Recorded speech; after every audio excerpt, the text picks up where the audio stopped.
Okay. How is that? Well, all right, let's do this. Hit the intro, hopefully. Okay. There we go. Maybe? What's going on there? Can you hear it? Well, maybe it worked, maybe it didn't. Well, at least you heard it. All right. So we are back. Welcome back to Comrade Uncle, episode 24. And I'm here with one bad mother brother, my mother brother, your uncle, my uncle, the uncle for the people, Abraham Joseph Lyoun, doctor, intensivist, intense activist. Yeah, that's. I'm sorry, and I'm Odysseus, the nephew. So yeah, how you doing, man? Good. Concerned, but good. This is I know. This is a challenging. What is it? 37 days. Yeah. This No is kidding. a worrisome time. We have a real shit show on our hands. It does appear. We've got. I know we wanted to talk about a few different things. Kind of a little update. What do we have on our hands? I mean, God, what do we even start with? There's Iran. There's Iran. There's the invasion of Lebanon by imperialist Israeli and American forces. Same thing with Iran. What else? The closing of the Strait of Hormuz. The incredible Lego videos. Have you seen the?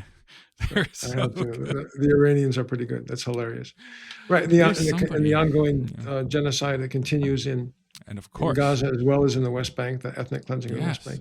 But I don't think. But I think these are not separate events. These are I think tied together. I mean, I think in our last episode we did try to talk about how these were all of a piece. For sure. And I think they are. I think that one of the things that'd be of interest to talk about, I think this time is three or four things. One is sort of how did we get here? And that is here being this war on Iran that is being waged by the United States and Israel.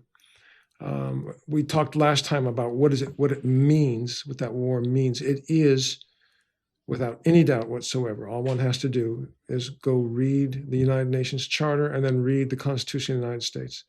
This is an illegal war of aggression, without any doubt whatsoever. It is illegal under the UN Charter, and it's illegal because it's illegal under the UN Charter. It's illegal under the laws of the United States. Since in 1945, we ratified the UN Charter, and it is a treaty ratified. Thus, it's law of the land.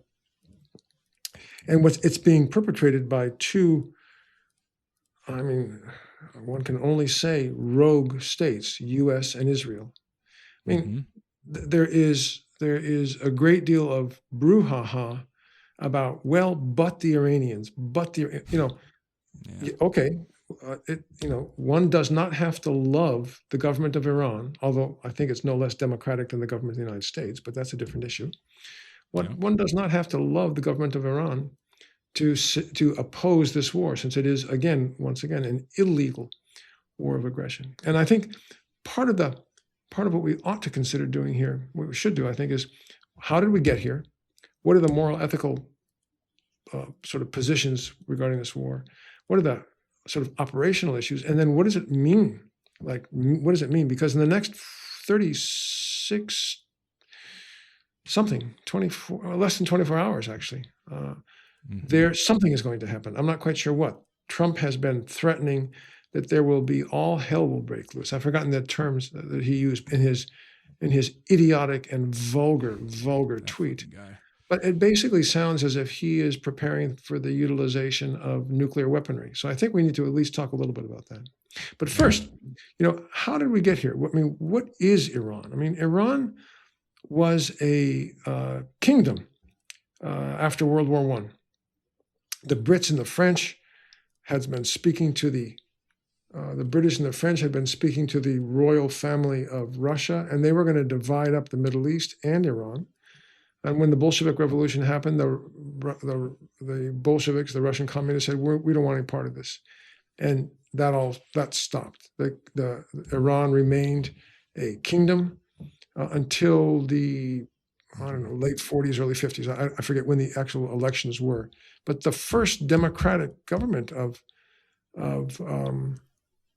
real democratic government of Iran was in that time period, and was overthrown by the United States and Britain in 1953-54. The experiment that the Iranians had with Western-style democracy was destroyed by the West. And the reason was quite clear. There's no ifs, there's no ands, there's no buts, there's no confusion. The Iranians said the oil under our soil belongs to us. We'd like to sell it. We need to keep some of the profits from it so we can develop our country. And the British said, no, it's not going to happen. The United States said, no, it's not going to happen. And British Petroleum took the money and ran until 1979. After the government of Mossadegh was overthrown, the Shah of Iran was reimposed. And the CIA and Israeli Mossad trained his secret police, the Savak. And there was a 53 to 79, a 26-year interregnum. That's all you can call it. That was utterly brutal. Now, it is probably not actually. Let me rephrase that. It is true that there was some social liberalism. I mean, women did walk around in miniskirts. I mean, socially liberal, but the politics were pretty terrible. It was a very abusive police state, without any doubt whatsoever. And if anyone has any doubts about that, they can go, as John McCain once said, do the Google and look up Savak under the Shah of Iran. It was utterly brutal. And then in 1979, that government was overthrown by the will of the Iranian people. There was some back and forth as to how the government would be organized, and it is indeed a religious government. That's true. It's a religious government. And since the government took power, it has been under sanctions and attack. The only sanctions that are legal, technically at least, are those that have been voted upon by the United Nations. Any individual sanctions, unilateral sanctions that the United States imposed are illegal, just like they are in Cuba, illegal, but they didn't matter. They were still imposed. It's been as clear as can be that the United States and Israel has wanted to destroy this government, not democratize it. Democracy has utterly nothing to do with this. Right. I would argue, it's an arguable point, I will grant you, but I would argue that the government of Iran is no less democratic than the government of the United States. Now you can say, well, wait a second, they have a religious government and certain people can run and others can't run. Well, let me just tell you something here. In this country, we have a government that is religious-based. We're not supposed to by the Constitution, but we do. Women's rights have been limited. What we can teach in school is limited. Who can vote is now being limited. Who can run is limited, not based on their religious affiliation. I but think we got how a much problem, money Uncle Joe. We are experiencing a little technical turbulence. We will be back with you in 5, 4, 3, 2, 1 now. Okay. Hopefully this is working. Yeah, I think we're good. Okay, so picking up where we left off 8 minutes ago, or for the first 8 minutes, right? Yeah. I was commenting about the whole that this war, although it was under the guise or being perpetrated under the guise of democracy, it has utterly nothing to do with democracy or bringing democracy or anything. And furthermore, I would argue, and it is an arguable point, I will grant you, but I would argue that the government of Iran, the process in Iran, is no less democratic than the process in the United States. Yes, it's a religious government. Yes, there are limitations based on religion, it appears. But here in the United States, we have a government that is trying to put 10 commandments in schools, that limits the right of women to control her body, that tells us what we can and cannot teach, and who can run for office, certainly high office. While it's not based upon a religious test yet, it's certainly based on how much money you have. And so, again, this is not my idea of optimal democracy. But again, I would simply argue that what the Iranians have, imperfect though it is a democratic process. So this has got nothing to do with democracy. What does it have to do with? It has something to do with oil, I think. Certainly when you listen to Trump talk, it's very hard to listen to that man talk. But when you do, he wants to take the oil. That's what he wants. He wants to take the oil. Yeah. But I think there's a different reason. And certainly for the Israelis, there's a different reason. And the Israelis have wanted to cause nothing but chaos throughout the Middle East. That leaves them, the Israelis, standing as a strong man in the area. Now, they've done that pretty successfully in Libya. Certainly, to some extent, it was done in Iraq, although Iraq is back on its feet and actually, it appears, taking part in this war on the side of Iran. It was done with Somalia, was done with Yemen, and of course, Turkey is on the chopping block. The Israelis have already said they want to take on Turkey after they finish with Iran.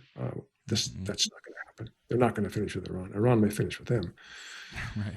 But my point is not foretelling the future. My point only is that this has nothing to do with democracy, nothing to do with human rights, something to do with oil, and a great deal to do with allowing the Israelis to be the gendarme of the whole West Asia is what it is, really is. And that's why this war's occurred. So we got here because of that. The Iranians, again, it's we are not sort of tools of the Iranian government. I mean, there's plenty of things I'm sure we could criticize the Iranian government about, but they have said what they've meant and meant what they've said and done what they've said. Right. They have stood when no one else would, certainly not the Arab countries, by the Palestinians, as the Palestinians try and defend themselves against the onslaught of the Israelis, the utter genocide and ethnic cleansing of the Israelis. Right. There is just a great deal to respect in the people, certainly, and the government of Iran, in my opinion. And I say that not as a religious guy, because I'm not, but as a leftist, which I most assuredly am. And it may be that in 6 months or a year or 10 years or something, there's issues where we would have a problem. I would have a problem with the Iranian government or something, but I'll deal with it then. At this point in time, just like in 1933, 1936, you're either on the side of the Spanish Republic or you're on the side of the fascists. I am not on the side of the fascists. I'm on the side of the resistance and the Iranians here. So this is how we got here. But what about the sort of moral, ethical issues? I mean, both the war that started, or the 12-day war that started, I believe it was June 13th, and this latest iteration, which started February 28th, I believe. Both of those were started while the United States was actively negotiating with Iran over what precisely? Well, over their nuclear desires. I mean, maybe. I mean, first of all, under Obama, there was the Joint Comprehensive Plan of Action, JCPOA, that limited Iran's ability to have nuclear weapons. And Iran said, their leader said, there was a fatwa against nuclear weapons. Full stop. There was no issue there. None. We never kept our side of the deal with the JCPOA. And then Trump came in and tore it up. Biden was elected. He did not bring it back. He could have. He didn't. So this has got nothing to do with nuclear weaponry either. But while the government of the United States was negotiating with Iran, 2 times the US and Israel struck them very violently, sneak attacks, things that we say we are utterly opposed to. They're dishonorable. But we did it. And we did it again on the 28th of February. And the Iranians have taken a beating. There is no question about it, but they have given at least as good as they've got. And although Israel doesn't allow reporters in, or hasn't allowed reporters in, and there's a very strict censorship of what video feeds that can go out. The Iranians have allowed Western reporters as well as other reporters in. I mean, the Turkish news, CNN, they're all there in Iran, and they're showing that Iran is getting hit. They're also showing that every night, millions of people take to the streets. Some of them love their government. Some of them are annoyed at their government. Some of them probably hate their government. But it doesn't matter because they're under attack and they say, we are going to hold together as one, just as you and I would do were this happening to us. The same thing would happen. And the Iranians show no sign of giving up. I mean, they actually control, they seem to be able to control the airspace over Israel. They said they would, and they have attacked the Gulf states that allowed the United States and Israel to use their airspace and air bases, military bases. They have done that. They said before this ever started that if there were to be a war, if you allow the US and Israel to use your bases to attack us or your airspace to attack us, we will attack those bases. And if you, US and Israel, attack our oil production facilities, we will wipe out the oil production facilities in the entire Middle East. This is exactly where we are today. Exactly. Because in less than 24 hours, around 8 p.m. Eastern time, Trump has said that if Iran doesn't essentially surrender, which they're not going to do, all hell will break loose, whatever that means. My fear, what is my fear? My fear is that this man is unstable enough, violent enough, stupid enough to use nuclear weaponry on Iran. And the Israelis, I have no doubt, would do the same thing. There's no doubt in my mind. They are being pummeled. There's no doubt in my mind they would do it. And they've already said that they would consider doing such things. So the question then is what do we do? And I think the answer to that question is broken down into two pieces. At least one big piece is, well, we have to try and, there's always two options, right? One big piece is we have to demonstrate against the war, which, we just last weekend we did. We've done over and over again. There were, I don't know how many 10 million, I don't remember, 10 million people, 8 million people throughout the country and worldwide even more against this war. But a demonstration is not enough. That's not enough. It's a start, but it's not enough. Organization has to go with those demonstrations. And I think we have to be able to cause pain to the government and the economy of the United States. And the only way you can do that in a peaceful manner, it is peaceful, nonviolent manner, is with strikes, rolling slowdowns, rolling stoppages, rolling walkouts. These are the tools of a general strike. Right. To do such a thing requires organization that is, if not years, at least months in the planning. And I see no sign that that's being done. That's not my area. Yeah. So hopefully I'm wrong. But this is the only way we can make this stop. We are not going to convince people who have no respect for democratic process. That is the government of the United States. We are not going to convince them to stop this war by marching on the street with a bunch of cute animals and stuff and signs. I mean, diversity of tactics, but you do everything. But sure, it's important. It matters. It does. Sure. But it's not enough. Agreed. It's not enough. So what should people do if they're not in a union, for example?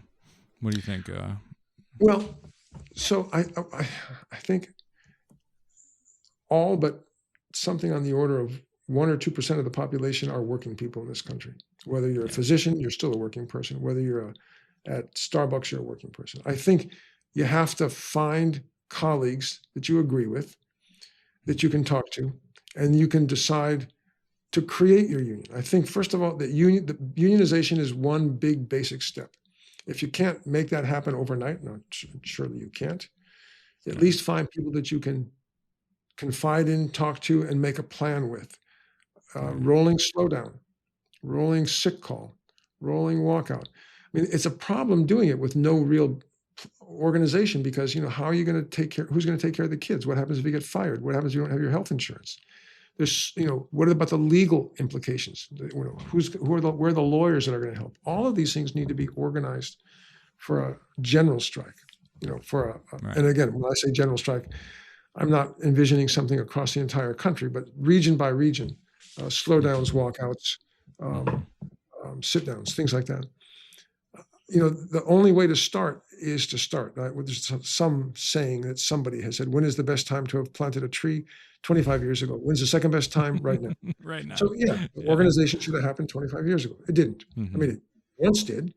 It was wiped out. I mean, our brothers and sisters who hear this, who sort of are puzzled by the sort of lack of organization, only need to go read the history of the United States in the 30s through the 60s. I mean, there was a decent union movement, and it was wiped out. It was wiped out utilizing the tools of the Red Scare and anti-communism. Right. So that's got to be rebuilt, and it's got to be rebuilt relatively rapidly because we are facing, I think, an existential crisis. Yeah. So the first thing is we marches, protests, letters, phone calls. Second thing is organization, slowdowns, walkouts, sickouts, so forth.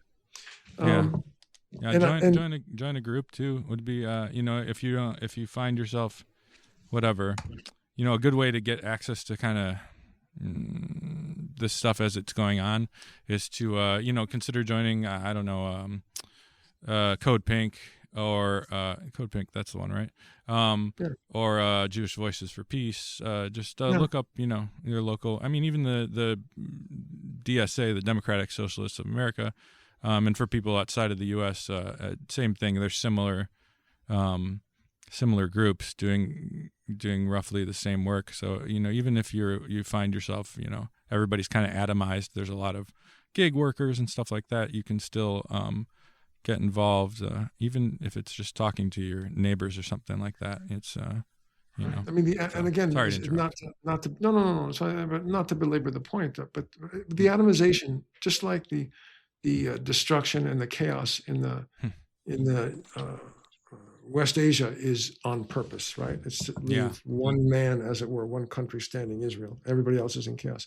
The atomization here is the same thing. This is to weaken working people, because our strength is in being united and having organizations.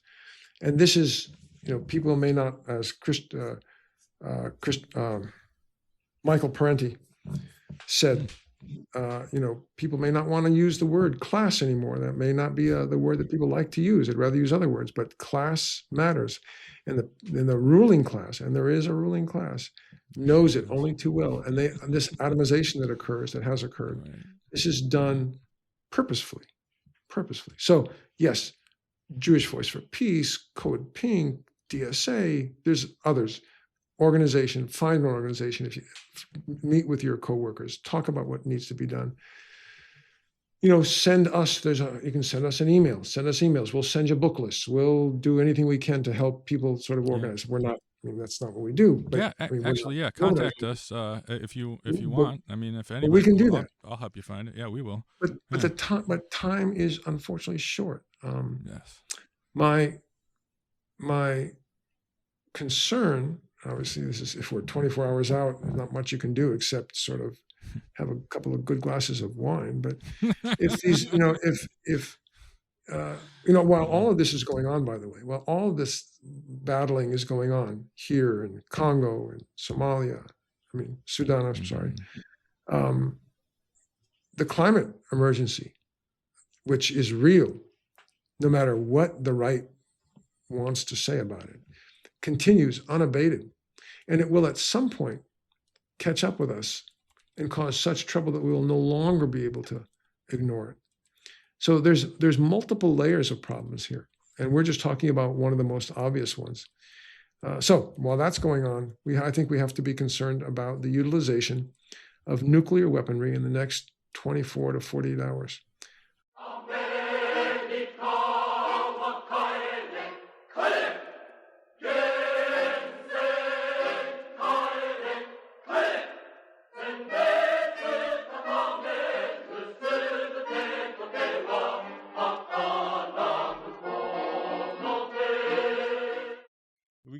the seas for American gold. We'd fire no guns, shed no tears. Now I'm a broken man on a Halifax pier, the last of Barrett's privateers. Oh, well, hello. When did you come in? I didn't see you there. Make yourself comfortable. Welcome. Welcome to the future. It is I, Future Odysseus. Here with a short, quick update. I'll try to make this really fast and not trip over my words this time because I'm getting real tired of recording these. The problem is Imran Khan, Iran, and Pakistan, all, kind of rhyme. Easy to mix up, guys. All right, anyway. So to break it down, where were we when this episode was recorded? Trump had made openly annihilationist statements, threats against Iran, and at some point, as the countdown clock was nearing the end point, it looks like somebody from Pakistan supposedly called Trump and was like, "Hey, how about we have some talks, some ceasefire talks?" And Trump supposedly agreed. The strange thing about this and the tongue twister of it all is that Pakistan used to be run by Imran Khan, or led, and Imran Khan was kind of a reformer, and Pakistan has long been a U.S. client. And so, the U.S. didn't like that. They got Imran Khan out of there. And so now Pakistan is run once again by people who are very, very, very, very closely tied to the United States. Not entirely, of course, because Pakistan always kind of does its own thing. So it's entirely possible that they called Trump completely of their own volition. But it's also possible, I would say equally, if not even perhaps more possible, that Trump called them trying to find an off-ramp. Maybe. Kinda. Because the next thing that happened is even stupider. He supposedly agrees to go meet with Iran and hash out a ceasefire and hopefully a cessation to hostilities. Supposedly in good faith. Iran presents him basically with, they both present each other with stuff, yada, yada. The kind of upshot of the deal is that, hey, we'll have a ceasefire. We'll even let you guys use the Strait of Hormuz again. But you have to stop bombing Iran and Lebanon and et cetera, et cetera. Yemen is presumably, and Palestine included in the wording, and we know that was part of the deal, that Lebanon was part of the deal. That will become relevant in just a moment here, because one of the Pakistani negotiators tweeted out or something, anyway, let slip that that Lebanon was included and Israel was party to the deal. So what happens is very shortly afterwards, Israel launches a massive airstrike campaign across Lebanon, killing something like easily upwards of 350 people, causing tons of damage, doing airstrikes in places that they had previously said were safe. Sound familiar? Yes, of course it does. And of course going after journalists, hospitals, bridges, etc. Usual MO, huh? So the interesting thing about that is that also Trump kind of let slip, or one of his guys, I can't remember who, doesn't really matter, let slip that they were coordinating closely with Israel, which means someone of them probably gave him the go-ahead, gave Israel, someone of the U.S. administration guys gave Israel the go-ahead to attack Lebanon, which means, almost certainly they're bargaining in bad faith. No surprises there. It's not like it's the first time they've done it. Unless you think that this is just a Trump thing, let me remind you that Obama signed the JCPOA, a limit to nuclear enrichment with Iran. Trump tore it up. Obama signed it. Trump tore it up. Biden got into office, refused to renew it. Trump gets back in. And of course, Biden also okayed the strikes. And anyway, Trump gets back in, and of course, he doesn't bring back the JCPOA. Instead, he freaking attacks Iran along with Israel. And I don't think it's Israel that's driving the bus. I think it's a circle jerk. They're both driving the bus. And unless you think that Kamala Harris would have saved your asses, don't forget that Kamala Harris, direct quote here from her, she said that she thought that Iran was well, first off, that she would have no break with Biden's policies regarding Israel. And secondly, of course, that she thought that Iran was our biggest threat in the world, our biggest adversary. And what about it's her turn? What about Hillary? Well, guess what? All the way back in 2008, she said she wanted Iran to know that if she were president, she would bomb them. So, in other words, my point is, this isn't just Trump acting like a madman, which it certainly is, as well.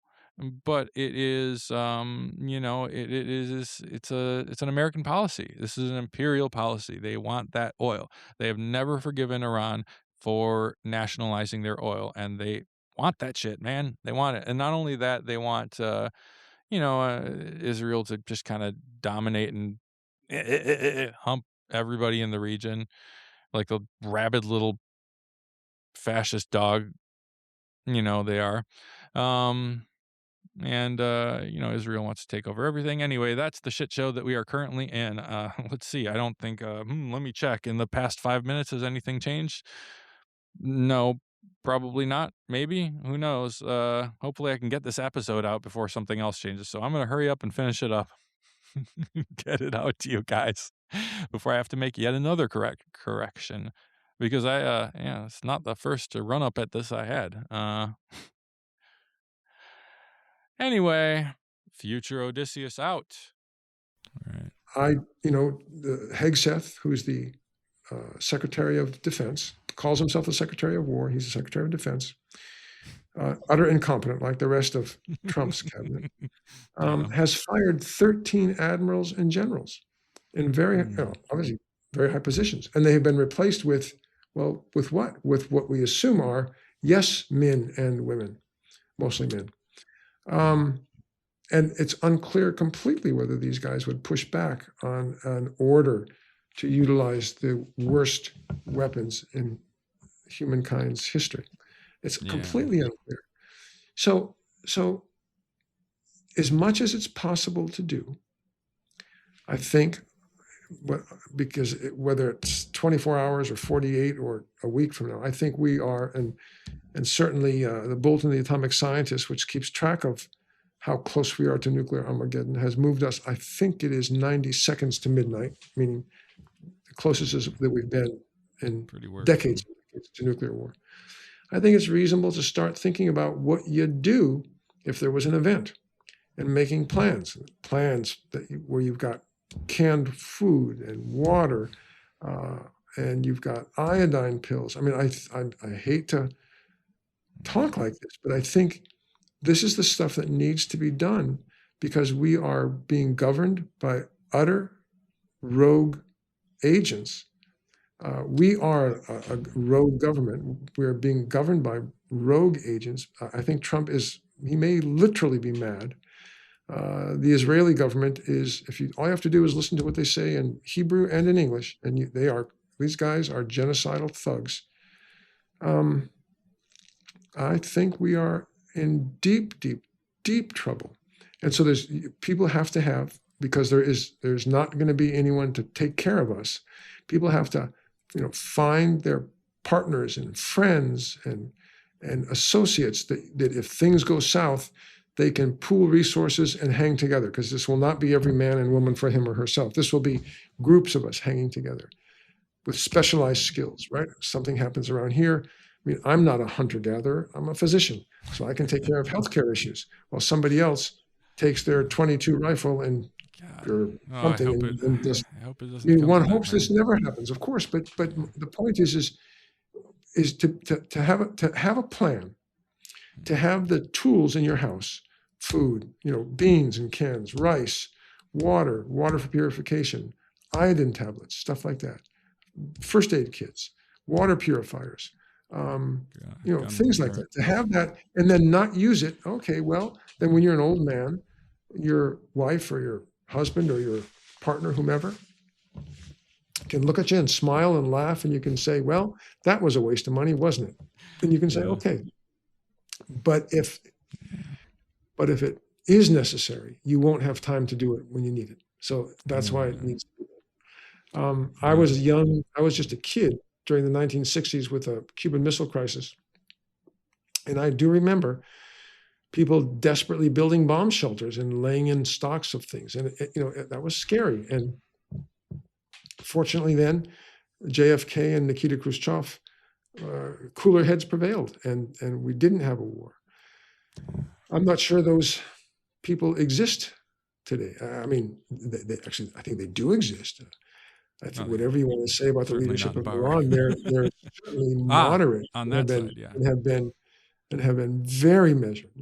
Same with the leadership of China and Russia. I mean, again, say what you want about a whole bunch of other things, but they have been measured and moderate.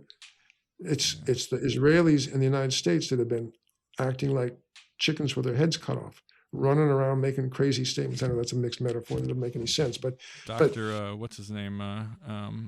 Who's the guy from Dr. Strangelove? How I Learned to Live with the Bomb. Yeah.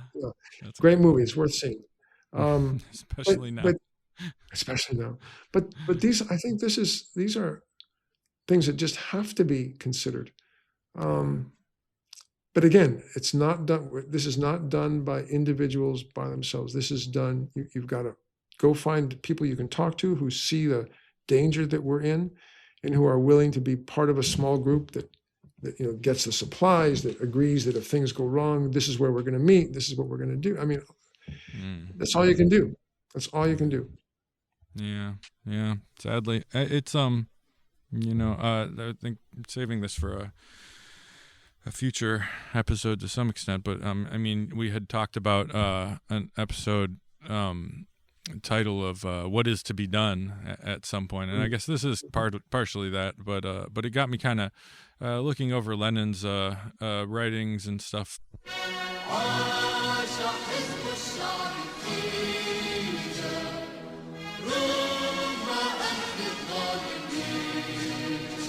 Like that, and it's kind of, so there's his line, I mean, and he was addressing a different kind of colonialism, so to speak, to some extent anyway. It's things have changed. We no longer go over there like England did with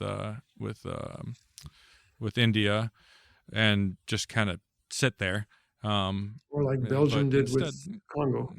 Yeah, or Belgium did with Congo, horrifyingly. But instead, we do this sort of, the things we've done with Syria and with all these other countries. We turn them into, we destabilize the region, and companies basically fulfill the role of the occupying power, so to speak, to some extent. Mm-hmm. But one of the interesting things that I found, the reason I bring it up was that. He talks about what is the responsibility of people in the Imperial Corps. Actually, not in What Is to Be Done, but in one of his other books. I can't remember the name. And basically, regardless of the fact that colonialism has somewhat changed, if you were to kind of bring it forward to the current day, his line would probably be something along the lines of we have to, our job in the Imperial Corps, our job in the West, even if you're not in America, for example, is to agitate, to, while at the time he was calling for, a communist party, a dedicated small cadre of communist party members to kind of lead things, to push the agenda and to apply pressure where it needed to be applied. And obviously it was a successful tactic. We don't have that anymore. We've had those sorts of institutions subverted and destroyed. I mean, they do exist outside of the U.S. to some extent, in a disempowered way, or more empowered in some places. But as far as, people agitating to bring about the downfall of colonialism, it's more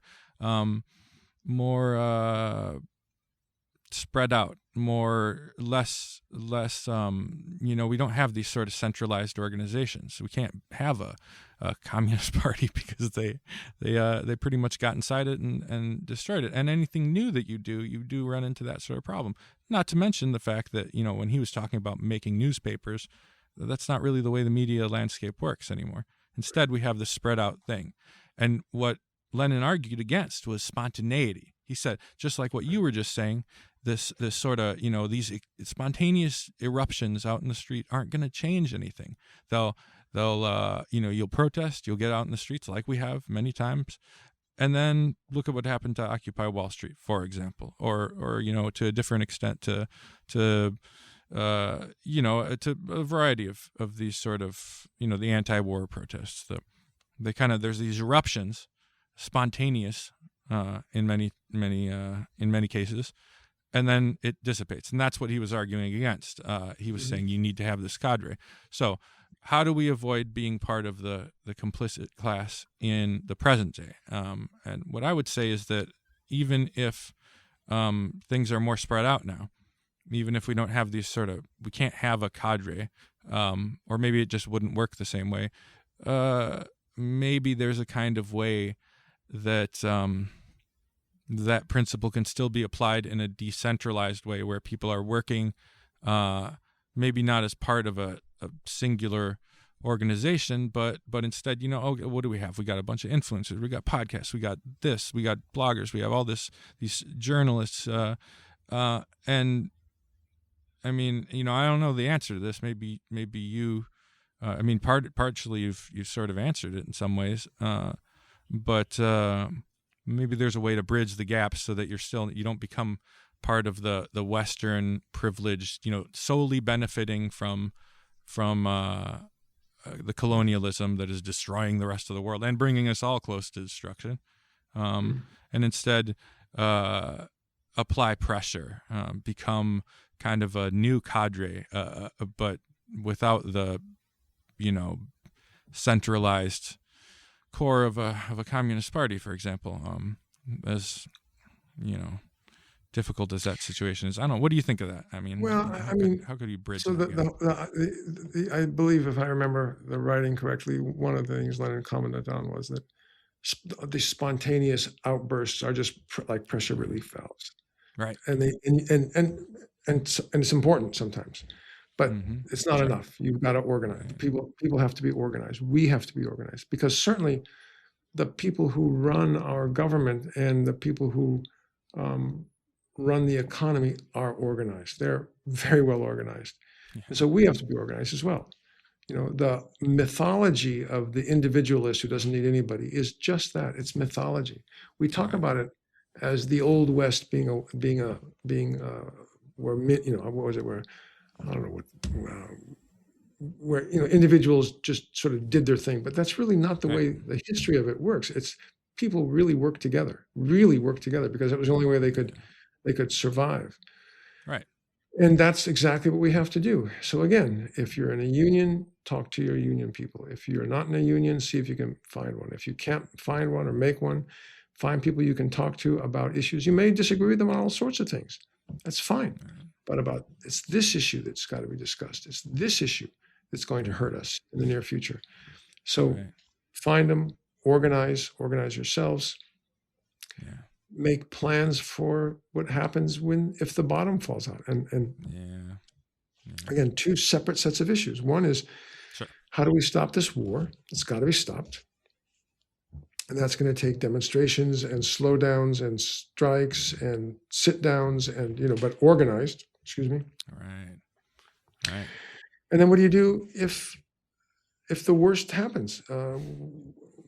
Which my fear is that it could. Obviously it could, that it will.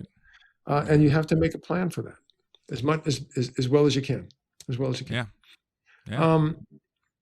I mean, but I think the key points are nobody's in this by themselves. No one can get out of it by themselves. We have to depend on one another, no matter how hard that might seem. That's what we have to do. And there is, as that old saying, it may not be actually that old, but I am closer to being homeless than I am to being a billionaire.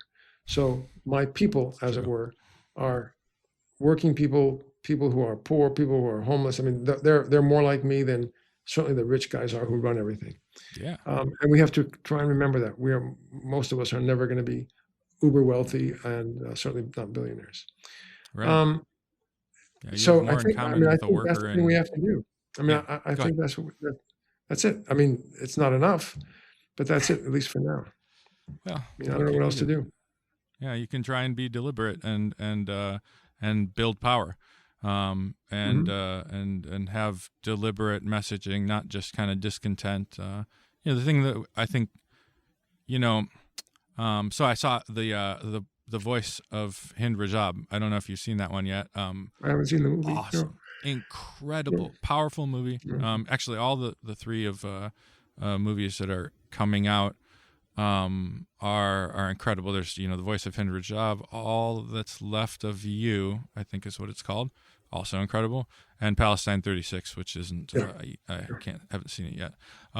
But the voice of Hind Rajab, that was that, for the folks that don't know, is this girl that got trapped in a car, a Palestinian girl in Gaza, and the paramedics were trying to send people to help her. Eventually they did, and they all got killed, including the little girl. She was in there for like 6 hours or something. It's just horrific.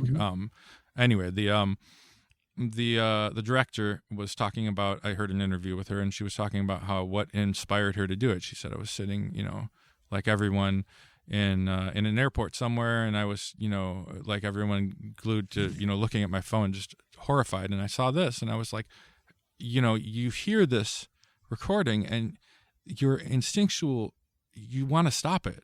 Like, you know it's already happened. And that's the same feeling you get during watching the movie. I think she conveyed that very well. You just want to stop it. You want to help her. You hear her little voice, and it's like, you can't. And I think there's a very similar feeling. And for her, it inspired her to make this movie, because in some way it could be a way to stop it. Even though you can't stop what's already happened, but and I think we have all felt that. We've watched these videos from Palestine, and now from Iran and Lebanon, and all these countries being affected horrifically, and it's at least for me in the U.S., I'll speak for myself. It's like, not only do you feel powerless to stop it, you want to stop it. You don't know what to do. You feel guilty too, because in a lot of ways you benefit from this stuff. This oil that the reason we have cheap gas is because we're exploiting the hell out of the rest of the world. And how are we doing that? How are we propping it up? Through this sort of stuff. So I only say that because we all want to stop it. And I think that, much like that director of the excellent movie, while maybe we can't stop it, we can at least try to not be complicit in it, and to do what we can to lean on whatever lever, even if that's just talking to a neighbor, just anything that we can do, making art, doing whatever. I know that, again, argue against spontaneity too, but build power. Don't just let it be spontaneous. Don't let it stop at writing a poem, but try to talk to people and gather with people and organize. And right. Everybody does what they can. Right. It's never adequate. It's never enough. Right. No matter how hard we try, it's still never enough. What individuals do, it's made stronger and better if we do it with others. That part's for sure. That is the truth. Yes. Yes, better together. That's kind of the theme of our podcast, isn't it? That is. I think that is. Yeah. What else? There was one other thing. No, I don't know. I mean, there was a one of the excuses for attacking Iran was the 40,000 or 30,000 or 80,000 Iranians that were butchered by Iranian state services, Sure. security services Supposedly. in a 1 day or 2 day period. And Right. like Logistically you'd have to be doing difficult. some serious. I mean, there were it's first of all there were something like 3,159 people who were killed, names, internal ID numbers, Yeah. what happened to them, all that's known and is listed. That's all online. The Iranian government put it online. Yeah. The 30, 80, 40,000 numbers were those are magic numbers made up by the West. Yeah. And what's interesting, I mean, one person's too many, right? We don't want anyone to die. But how these guys die? How these guys die? Yeah. The Secretary of Commerce, I believe it is, made it clear that what we had done through the illegal application of sanctions on the Iranian economy was drive the value of the currency down as much as we could. It made people upset people, and then both former head of CIA here, Mossad in Israel, and who else? Somebody else. Even Trump himself, although you can't believe anything Trump says. Just recently. These guys all said, we sent in weapons. We had our agents there. We did this. And they did do this. This was not, I mean, there were spontaneous demonstrations that were criticizing, protesting the state of the economy that then turned violent, and it was done purposefully by outside people. So once again, we may not know ever, I don't know precisely who killed whom, but certainly some number of those people were killed by the agents from MI6 and Mossad and CIA. Oh yeah, no, some of them I'm sure were. Yeah. I mean, some of them must have been, not must have been like I have knowledge of, but could have been killed by the state services as well. But it's not 30,000 or 40 or 80. No. It is. And it was a setup. It was a setup. Mm-hmm. And a bunch of Iranian unarmed police were killed as well by these agents. So again, I heard an interview with a British woman who was there at the protest. And, while they were still peaceful, and she was talking about just this, I mean, that they were protesting, the police were being incredibly tolerant, and then there was shooting from behind them. So not from the police, not from the security service, but from the protester side, people opening fire on the protesters.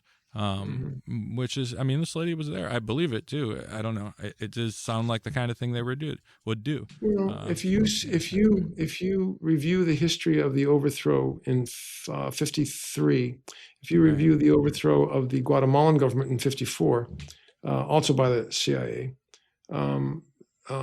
that's exactly how those were done. That's exactly how they were done. So it's it wouldn't be new. It wouldn't be new. It doesn't take away the pain of the families for those 3,000 people in any way, shape, or form. But this has to be seen in some context. First of all, that the provocateurs killed at least some of these people. And secondly, they were armed, and it was not a peaceful demonstration. And this is a problem. Not very shortly afterwards, anyway. That's for sure. Yeah. At the beginning, it was. At the beginning, there were perfectly peaceful demonstrations about the state of the economy, and as the Iranians that I listen to have said, under their constitution, they have every right to demonstrate peacefully in such a way that they did, and they did. So again, this is not to.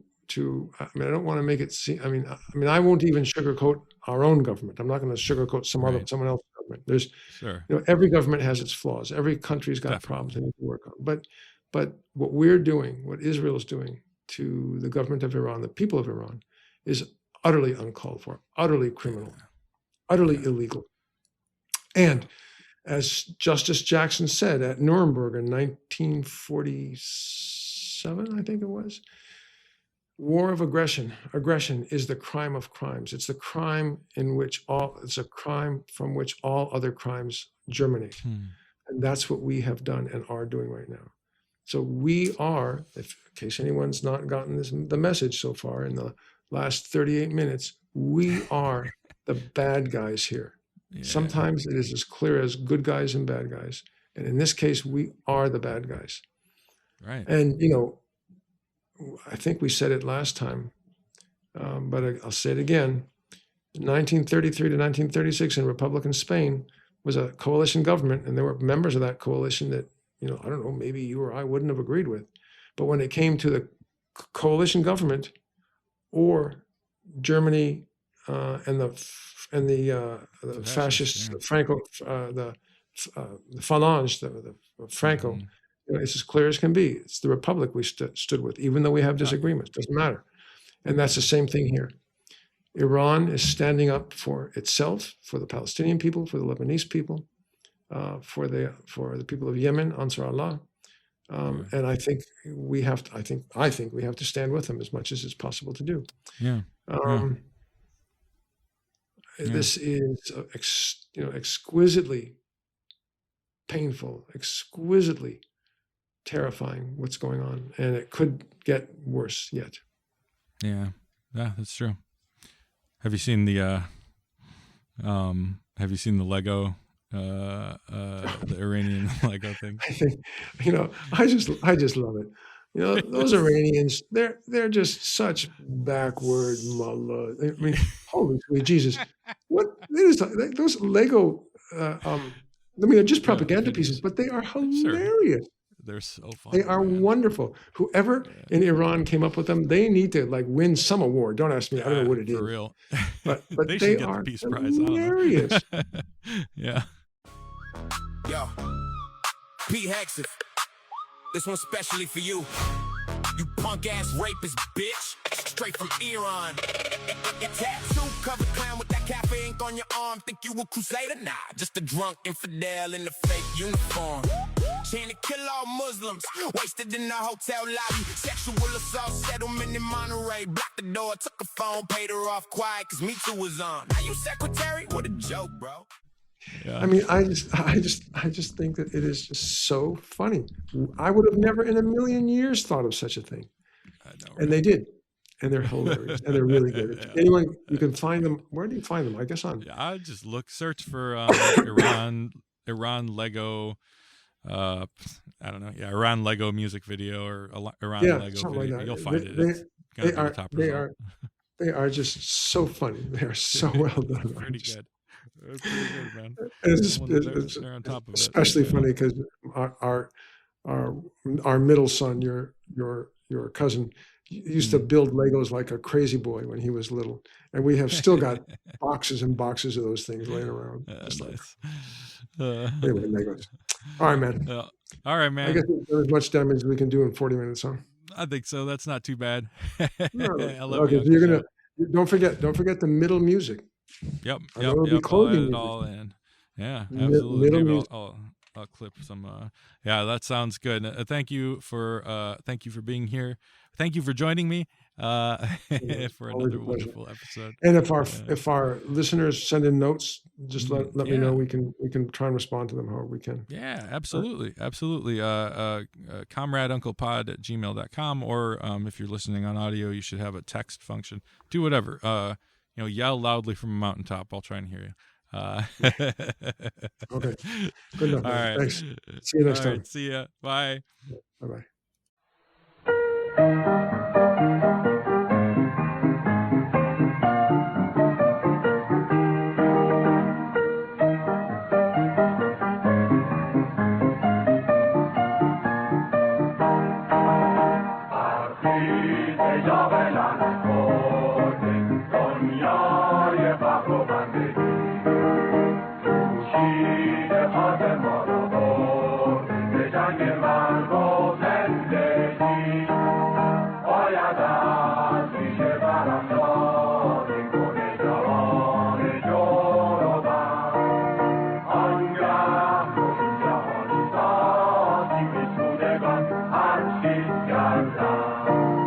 Buddha